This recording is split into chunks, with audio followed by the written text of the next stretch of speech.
আল্লাহর নবী বলছে যে সুদ খায় তার উপরে আল্লাহর লানত, যে সুদ দেয় তার উপরে আল্লাহর লানত, যে সুদের সাক্ষী থাকে তার উপরে আল্লাহর লানত, যে সুদের কথা লিখে দেয় তার উপরে আল্লাহর লানত লানত লানত লানত। কিছু বলার থাকলে নবীকে বললেন।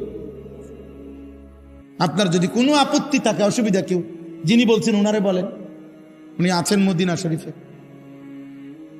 ওনার কাছে গিয়ে বলে আসেন রওজা শরীফে গিয়ে যে আপনি এটা বললেন কেন, এত বড় কথা বললেন কেন। আমরা মুসলমান, আমাদের আখিরাত ভুলে গেলে চলবে না। আমরা মুসলমান, আমাদের আল্লাহ ভুললে চলবে না। আমরা মুসলমান, আমাদের নবী ভুললে চলবে না রে আব্বা। দৃশ্যমান এই দুনিয়া আমাদেরকে ছেড়ে দিতে হবে, আমাদেরকে চলে যেতেই হবে, আমাদেরকে ফিরতেই হবে আপন নিড়ে, সেটা কবর। আমাদেরকে ফিরতে হবে শুধু আরো সামনে, সেটা হাসরের মাঠ। আমাদেরকে যেতে হবে আরো সামনে, সেটা ফুলসেরাত। আমাদেরকে যেতে হবে আরো সামনে, সেটা জান্নাত কিংবা জাহান্নাম। থামবেন সেদিন, জান্নাতে বা জাহান্নামে যাবেন যেদিন।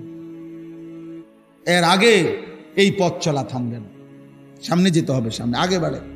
ইরতাহালাতিদ দুনিয়া মুদবিরা ওয়ার তাহালাতিল আখিরাতু মুকবিল। আল্লাহর নবী বলছে, উম্মত, প্রতি সেকেন্ড দুনিয়া তোমার পিছে যায়, প্রতি সেকেন্ড আখিরাত তোমার সামনে আগে। এই জন্য আপনাকে ইচ্ছাই হোক অনিচ্ছাই হোক, ছোট ভাই বড় ভাই, জওয়ান কিশোর বয়স্ক বাবা, আমি আপনি, পর্দার আড়ালের মা, আমাদের প্রত্যেককেই ইচ্ছাই হোক অনিচ্ছাই হোক আগে বাড়তে হবে, সামনে যাইতে হবে, সামনে। আর কোনোদিন পিছনের দিকে যাওয়া যাবে না।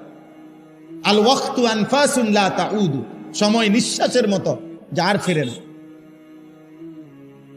আর ফিরে না। এই জন্য আগামীর সময়টা আপনাদের কাছে